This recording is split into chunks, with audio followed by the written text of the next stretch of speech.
Твое, да придет царствие Твое, да будет воля Твоя, яко на небесе и на земле. Хлеб наш насущный дашь нам днесь, и остави нам долги наши, яко же и мы оставляем должником нашим.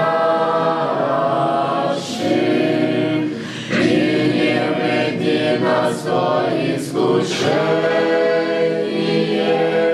но избави нас от лукавого.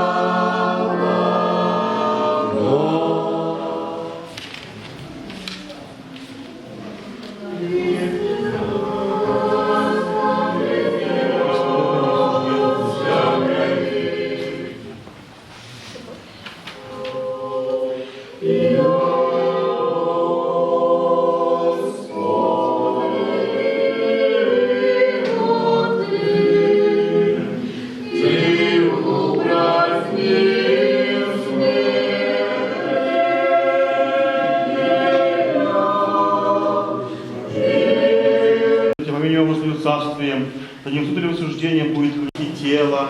Аминь.